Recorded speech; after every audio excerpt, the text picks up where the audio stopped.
Welcome to Choice Classic Radio, where we bring to you the greatest old-time radio shows. Like us on Facebook, subscribe to us on YouTube, and thank you for donating at choiceclassicradio.com.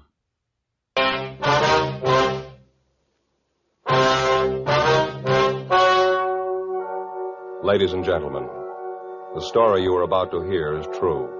The names have been changed to protect the innocent.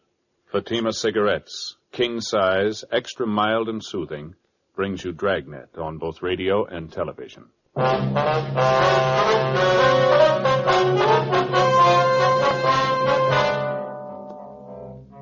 You're a detective sergeant. You're assigned to Homicide Division. You get a call that the body of a dead man has been found in a vacant lot. The man has been beaten to death. Your job, investigate. Friends, the name Fatima has always stood for quality. Fatimas are distinctive, with a truly different flavor and aroma. And in king-size Fatima, you get an extra mild and soothing smoke, plus the added protection of Fatima quality. Remember, in Fatima, the difference is quality. Because of its quality, its extra mildness, its better flavor and aroma, Fatima continues to grow in favor among king-size cigarette smokers everywhere. Switch to Fatima yourself today. Ask your dealer for Fatima in the bright, sunny yellow pack. King-size Fatima. The difference is quality.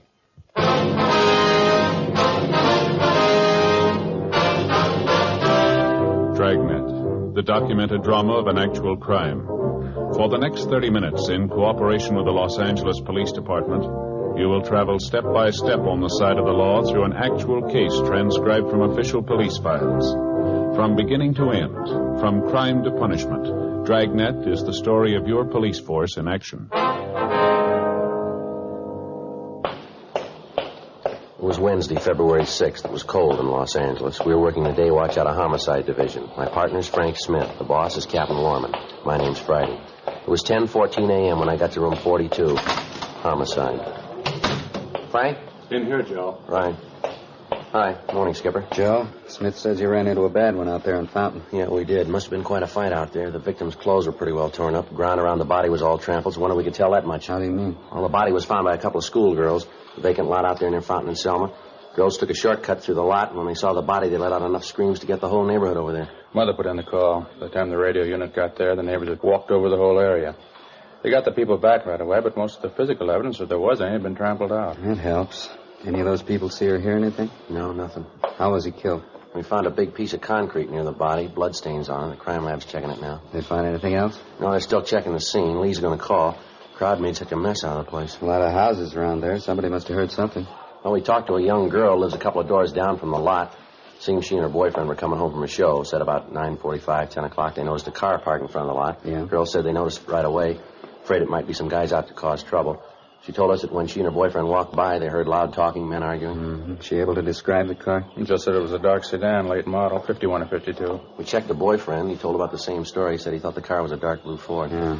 Well, anyway, the girl said she got scared and went right into the house. A few minutes later, they heard a car tear by. They looked up the street, and the parked car was gone. This was around 10 o'clock. Yeah, that's right. That might make it about the time of the killing. Well, we'll know better when the body's posted. The girl or her boyfriend able to describe the men? No, sir, Skipper. All they could tell us was it looked like there were two men in the car. Said they couldn't get a good look at them. License number? No. The boy said he thought of taking it down, but he didn't. Tough break. Yeah. Hanson and Cummings helped check the neighborhood. They didn't do any better. Seems like everybody in the vicinity was away for the evening. Anything from the coroner, Frank? Well, Hanson just brought this in. Guys with all the stuff in his pockets. Yeah, let's take a look. Driver's license. Name's John Allen Iverson. Address been scratched. No, here it is on the back. Had it changed. 6295 North Serrano Avenue. Height 5'9", born October 2nd, 23. Make it 28, huh? Yeah, that's right. Weight 136, eyes hazel, brown hair. What else is in? Calendar from an oil company, blank check, picture of a puppy, Dalmatian, huh? Yeah, looks like it, doesn't it? Picture of a woman. Let's see that. Here, wait a minute. Here's a card. Case of accident, please notify Mrs. Alfred Iverson, mother, 6295 Serrano Avenue, Hollywood 98844. Probably her picture. She been notified yet? No, not yet. Keys, comb, nail file, cigarettes, couple of slugs. Good for one play. Match folder. Let me see that, huh? George's Pool and Snooker, Burbank Boulevard. Yeah. Found $13.42 in his pocket. He was wearing a wristwatch, too. Yeah, the watch looked new. It was expensive. Money in the watch still there. Doesn't look like robbery. No, not much. Seems the thief would have taken them anyway. Any ideas on a motive? Well, it's hard to say, Skipper. Could be almost anything. Not much to go on. Lousy thing. Yeah, and it's not getting any better. Yeah? We got to tell his mother now.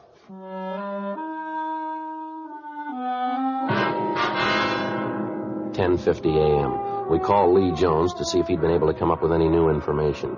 He told us that besides the piece of cement, his crew had been able to find little other physical evidence. Tests of the blood found on the concrete were not finished, but Lee said that it looked like the murder weapon. Although the ground around the body was fairly soft, the people in the neighborhood effectively obliterated any footprints that the killer might have left. We were faced with the old problem. The average citizen, in an attempt to be helpful, had unknowingly destroyed what physical evidence we might have found. We went by R&I and checked the name John Allen Iverson without result. 11:35 a.m. Frank and I signed out and drove to the address listed on Iverson's driver's license, 6295 North Serrano Avenue. It was a small frame cottage set well back on the lot. The yard was well kept, and as we climbed the front stairs, we could hear a dog barking in the rear of the house. We rang the bell, and a lady in her middle 60s answered the door. It was the woman in the picture that we'd found in Iverson's wallet. Yes? Mrs. Iverson? Yes? Police officers, ma'am. Like to talk to you if we could. Well, of course. Won't you come in? Thank you very much. You'll have to excuse the way I look. I was in the middle of baking. Thank you. What was it you wanted, officer? Oh, I'm sorry. I don't remember your name. Joe Friday, ma'am. This is my partner, Frank Smith. How do? Is it about the dog barking at night? We've tried to keep him quiet. Alarm clocks, hot water bottles, everything. He's just a puppy, though, officers. He doesn't know. No, ma'am. It's not about the dog. It's about your boy. John? What's he done? Well, he's had an accident, Miss Iverson. An accident? John? Yes, ma'am. Serious? Yes, ma'am. It's pretty serious. You're sure it's my boy, John Allen Iverson? Yes, ma'am. It's your boy. He's in a hospital. Is that it? No, ma'am. He's not in the hospital. Not in a hospital. He's dead? Yes, ma'am. I'm sorry. John Allen Iverson? You're sure? Yes, ma'am. We're sure. Oh, no. It can't be. I won't let it be. John, my baby. You've got to be wrong. No, I'm sorry, ma'am. John dead. Gone away from me. For always. Why did it have to be John? Why? It's always the same question, isn't it? Yeah. How do you answer it?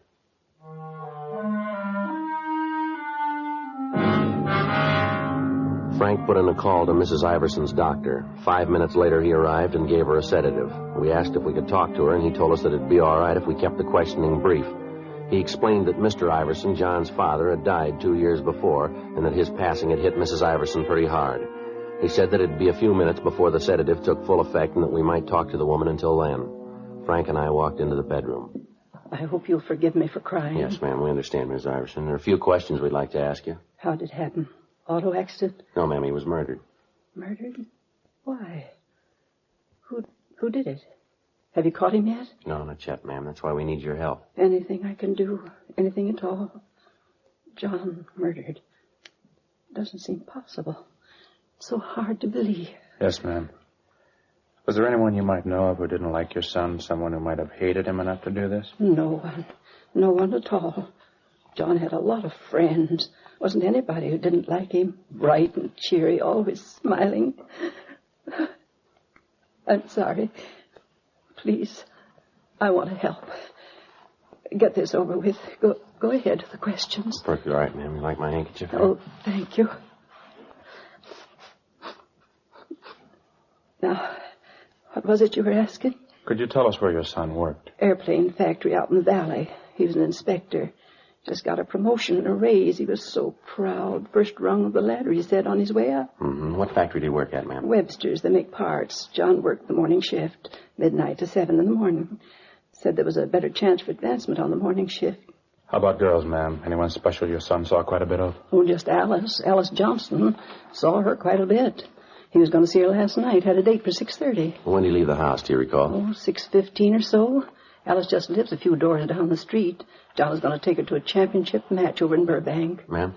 Billiards. Oh, John loved to play billiards. Alice liked it, too. John always said that when he got married, he's going to have a table right in the house. Do you happen to remember where in Burbank this billiard match was going to be held? I'm not sure, but I think John said at George's place, right on Burbank Boulevard. Do you know if your son had a large amount of money with him when he left? Oh, he had his week's pay with him.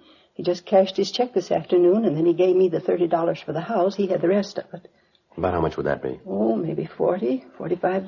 How about jewelry, ma'am? You carry any rings, anything like that? No, John didn't believe in wearing a ring. Said he'd do that when he got married. There was his watch. He had that. Wristwatch, ma'am? Yes, he always carried. He kept perfect time. Mm-hmm. Did your son have a car, Miss Iverson? Yes, a Ford, 1951 Ford. What color, do you know? Dark blue. Pretty car. He was so proud of it. I wonder if you'd have the license number of the car, ma'am. Yes, I think you'll find it with the phone book in the bureau. He kept all his papers there. Wonder if it'd be all right if we got it, ma'am. Yes, all right. Thank you. This it, ma'am? Yes, that's it. I still can't believe it. Yes, ma'am. It's going to be a hard thing to get used to, isn't it? Ma'am? Life without a son.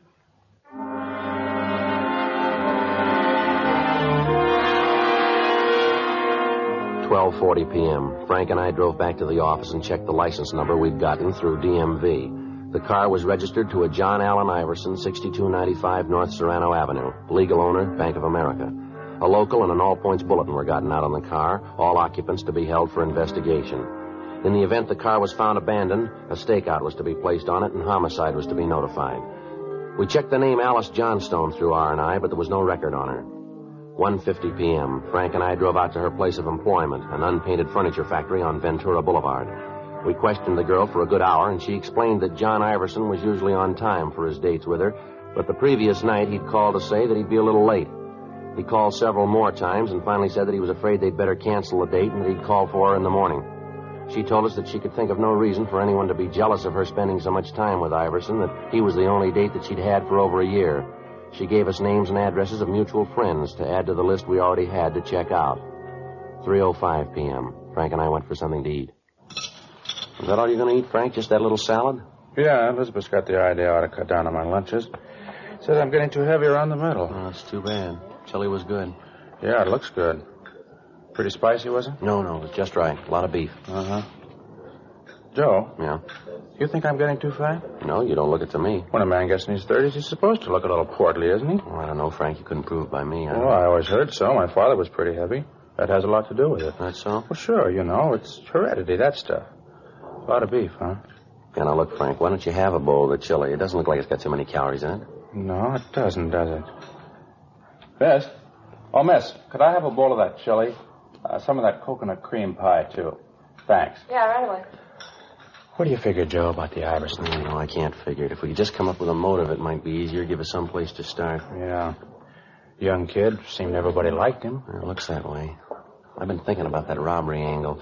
His mother said he left the house with about $45, didn't she? Well, we find him, and he's only got 13 of it left. Where'd the rest go? And that watch. If anybody was going to hold him up, they'd take the watch. They could have gotten something for it.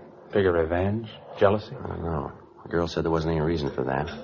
Look, as soon as you finish your lunch, let's check the place he worked. The guys he worked with, maybe they can give us the answer. It's been done before. Yeah? Iverson. Just got a raise and a promotion. Maybe somebody thought they should have got it. Before we left the lunchroom, we called the list of names into R&I. 3:32 p.m. Frank and I drove out to the aircraft plant where John Iverson had been employed. We checked with the foreman of the shop, the men he worked with, the personnel office, everyone he came in contact with during the day's work. They all gave us the same answer, that they could see no reason why anyone would want to take his life. 4:56 p.m. The list of names we'd given R&I had come back with no make. None of the names had any criminal record. We called the county morgue and found that the coroner had posted the body and that the cause of death was listed as a subarachnoid hemorrhage due to multiple depressed fractures of the skull.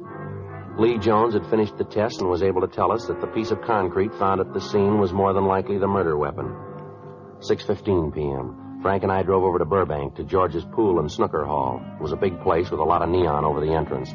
Inside, there were about 10 tables with a row of theater chairs on each side of the large room. Just off the entrance was a small bar. Except for a man brushing off the tables, the place was empty.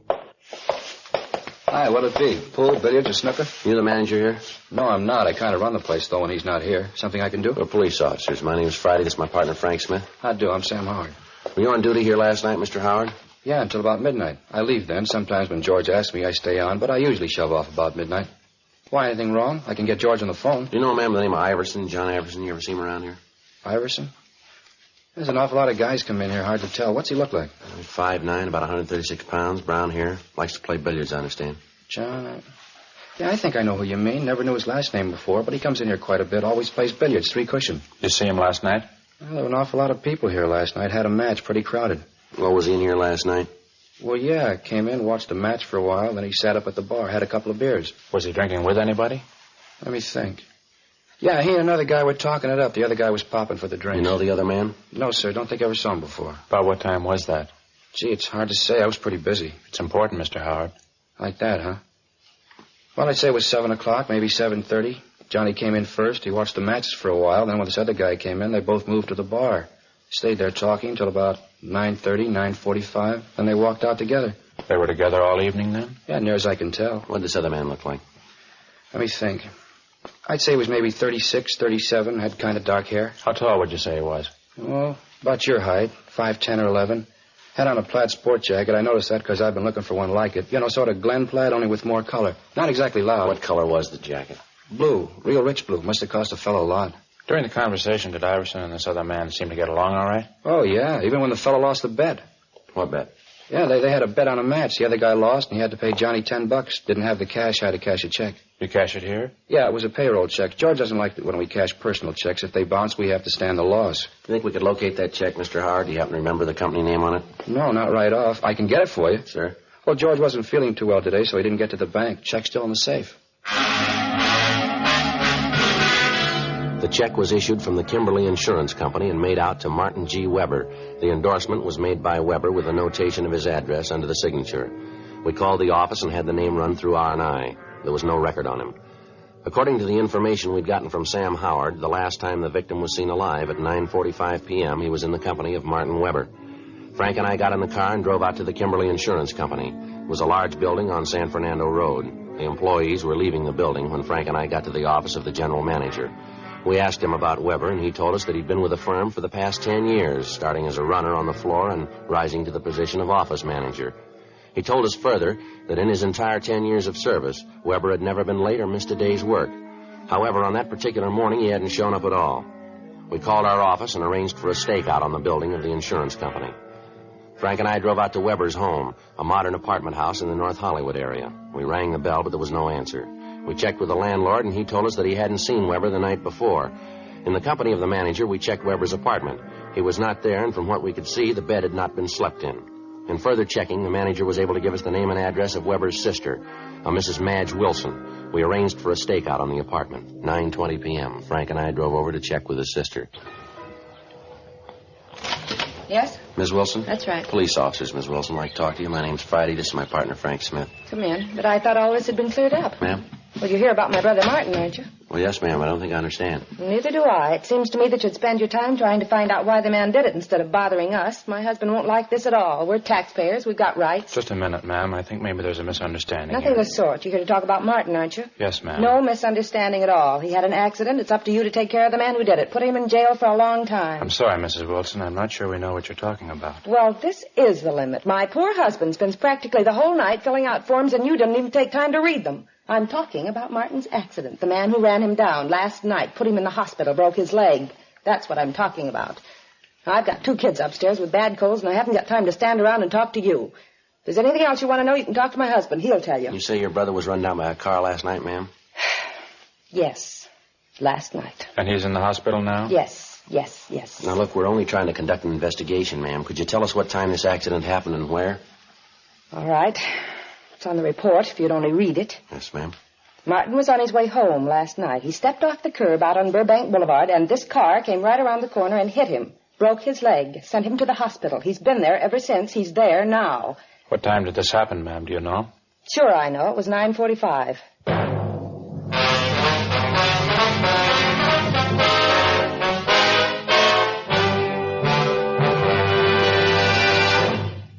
You are listening to Dragnet, authentic stories of your police force in action.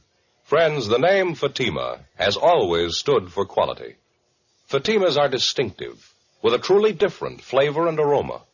And in king-size Fatima, You get an extra mild and soothing smoke, plus the added protection of Fatima quality. Yes, there's a good reason why Fatima continues to grow in favor among king-size cigarette smokers everywhere. In Fatima, the difference is quality. Quality of tobaccos.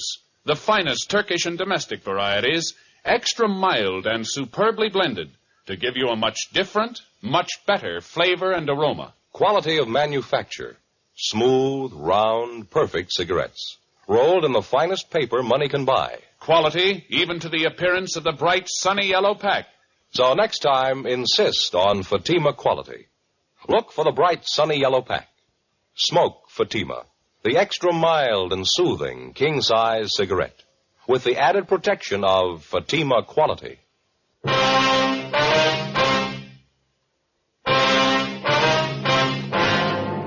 When we explained about John Iverson's death to Mrs. Wilson, she was extremely apologetic about the way she'd acted. She went on to say that her brother did have an appointment with Iverson the night before. We put in a call to Sergeant Erbson of the Accident Record Bureau downtown, and he told us that there was a traffic accident report which listed the time of the accident at 9:46, corroborating the story given us by Mrs. Wilson. Weber had been given emergency treatment at Georgia Street and then transferred to General Hospital. From what Sam Howard had told us, we knew that Iverson had been alive at approximately 9:45 p.m. The deputy coroners fixed the time of death at approximately 10 or 10:30 p.m. The fact that Martin Weber had been run down by a car at 9:46 p.m. seemed to absolve him of any part in the crime. The stakeouts at his place of business and his home were removed. Frank and I drove over to General Hospital to interview Martin Weber. His leg was in traction, but he seemed to be in good spirits. I was on my way home, just stepped off the curb to catch a bus. Next thing I know, I looked up right into a pair of headlights. Almost scared me to death. I see. And whammo, I was on the street, my leg broken. Oh, well, I'm covered. The whole thing won't cost me a cent. Yes, sir. We were talking to Sam Howard over at George's billiard hall. He said you were there with John Iverson last night. That right? Yeah, that's right. Had a talk with old John. Had a big business deal, trying to sell him some insurance. Oh, I didn't know you were a salesman, Mr. Weber. Well, I'm not really office manager. I don't like the job. Figured if I could bring in a good sale, the boss might let me have a crack at selling. Well, did Iverson give you any indication that he wanted any insurance? Well, not right off. He's always been worried about his mother, though. You know, if anything should happen to him. Yeah. Anyway, a couple of days ago, one of the pressmen out at the plant where John works was killed, accident. I thought this might be a good chance to try to sell John some coverage. You know, life. Leave his mother a little something. Yes, sir. Well, old John wasn't an easy one, let me tell you. Told me he wasn't completely sold on insurance yet, and then he said he'd leave it up to the billiard match. Sir? If the championship changed hands, then John would buy some insurance. If it didn't, I had to pay him $10. I see. I lost. Had to cash my paycheck to do it, too. Yeah, those are the breaks, though, aren't they? Lose a sale and then get hit by a car. Say, what's this all about, anyway? Why all the questions about old John? Well, he was killed last night, Mr. Weber. Killed? What do you mean? He was murdered. Well, how did it happen? That's what we're trying to find out, sir. While you were at the bar with Iverson, did you see him talk to anybody, anyone besides you? No, he made a couple of phone calls, said they were to his girlfriend, but that's about all. Wait a minute. Yeah? When we got outside the bar, there were a couple of guys that came up and talked to him. Had these men been in the bar? Yeah, come to think of it, they were sitting right next to us. When I had to cash that check, I didn't have a pen to endorse it, and one of the guys gave me his to use. You ever seen him before? No, I don't think I ever did. Can you describe the men, Mr. Weber, what they looked like? I didn't pay much attention to him. One of the fellows was a big guy, maybe 6 feet or more, a couple of 100 pounds anyway. How old would you say? Oh, maybe 37, around there. I'd know him if I saw him again. Well, how's that, sir? The scar, he had a scar right across here on his forehead. Made him look like he was frowning all the time. How about the other man? I'm afraid I can't be of much help there. He was short, 5'5" or 6", heavy, 180 more or less. I think he was wearing a flannel suit. I can't be sure about that. You saw these men out on the sidewalk with Iverson right after you left the bar, is that right? Yeah. After I told John goodnight, I walked over to the corner. I saw these two fellas come up to John, and from what I could hear, they were asking him for a lift someplace. He gave him a ride, did he? I don't know. I saw my bus come and made a run for it. Was there anything else you can tell us about these men that might help? Anything at all? Any little thing you might remember? Gee, not that I can remember. I didn't really pay a lot of attention to them. Just a couple of guys sitting next to us. One of them lent me his pen. Well, how about the pen? Were there any initials on it? No. It was the tall guy, the one with the scar. He loaned it to me. It was one of those plastic things, you know, with a figure that disappears when you turn upside down. I know the kind you mean. I noticed it because I thought it was kind of cute. Anyway, it was put out by a Venetian blind company. It had the name right on it. Can you remember the name? Let me see. Rogers. Rogers Blind Company. All right, fine. Here's our card. If you remember anything else, we'd appreciate a call. Sure thing. Say, you fellas going out to Rogers? Yes, sir. I kind of hate to ask. Yes, sir. You pick up one of those pens for me?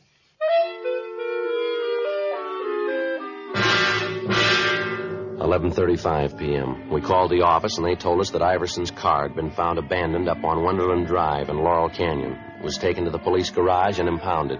The crime lab had gone over the car for fingerprints, and in eliminating the prints of the people known to have been in the car and friends of Iverson, they'd come up with one unidentified print. As remote as it was, the lead about the pen had to be checked out. We called the Rogers Blind Company, and the night watchman gave us the home phone number of the personnel manager. We called him, and he agreed to meet us at the plant. We gave him the description of the man who had talked to Iverson outside of the bar, and he was able to identify him as a Peter Standish, a former salesman with the company. He recognized Standish from the description of the scar, but he was unable to tell us the name of the other man. The personnel manager furnished us with Standish's last known address, but he'd moved and left no forwarding address. Frank and I went back to the office and ran the name through R&I. Standish had a record of 2 arrests on suspicion of 211 PC, one of them only a month before. Sergeants Hanson and Cummings drove out to the General Hospital to show a mugshot of Standish to Martin Weber. He positively identified the suspect as the man he'd seen talking to Iverson on the night of the murder. We checked with Dean Bergman and Leighton Prince. The fingerprint found in the car matched perfectly with the prints of Standish. Frank and I drove out to the last address on the suspect's arrest report. The manager of the apartment told us that he'd gone out a few minutes before. She told us that there was another man living in the apartment with Standish, and the description she gave tallied closely with the one we had of the man seen with Standish in the bar the night of the murder. She informed us that he was registered under the name of Charles Teal. In the company of the manager, we made a search of the suspect's apartment, but we found nothing. We asked the manager not to give any indication that we were in the apartment, and she agreed to cooperate. We settled down to wait. An hour went by, an hour and a half, 2 hours. Yeah, well, I'm getting tired of it, Teal. Every night the same thing, dragging you out of some crummy bar. You don't knock it off, I'm going to get myself another boy. Not only that, but I'm getting sick of... Let's hold it right there, sir. Cuss, lousy. Watch it, Frank. All right, hold it, mister. Hold still. Fuzz, crummy fuzz. I had to walk right into it. How's the other one, Frank? He's out. Want to shake him down? Yeah. What do you want with me, cop? I done nothing. You got nothing to hold me for? He's clean, Joe. So's the other one. We got plenty, Standish. Let's go. What? What you got on me? Murder, mister. Murder me? You're crazy. You're off your rocker. Yeah, sure. All right, Frank? I'm getting him up. Come on, boy. I told you, Standish. I told you they'd get him. Shut up, you little... All right, let's hold it right there, mister. Don't make any more problems. It was him. He did it. I didn't want to. It was his idea. I'll tell you all about it. Should have known not to trust you, Teal. Look what you got me into. We only wanted his money. He wouldn't give it to us. Standish kept trying to hit him with that piece of cement. I tried to make him stop. You didn't try to stop me splitting the dough. You got more than half. Don't worry about it. What do you mean? You'll split this one even.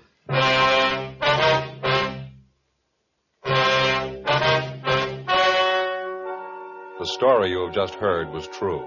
The names were changed to protect the innocent. On June 4th, trial was held in Superior Court, Department 86, City and County of Los Angeles, State of California. In a moment, the results of that trial. And now, here is our star, Jack Webb. Thank you, George Fenneman. Friends, as we told you earlier, the name Fatima has always stood for quality. That same Fatima quality is the reason why king-size Fatima continues to grow in popularity among smokers everywhere. Try them and see if you don't agree with me. That Fatima gives you an extra mild and soothing smoke, plus the added protection of Fatima quality.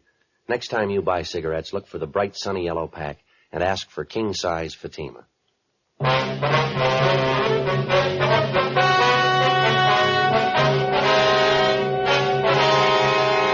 Peter James Standish and Charles Edward Teal were tried and convicted of robbery and murder in the first degree. They were sentenced to life imprisonment.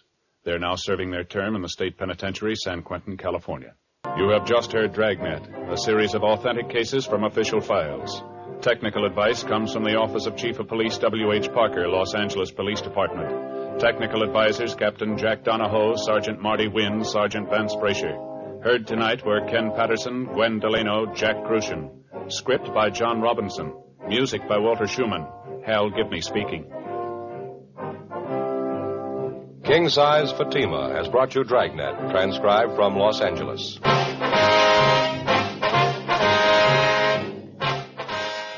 Friday, hear the Mario Lanza Show over NBC.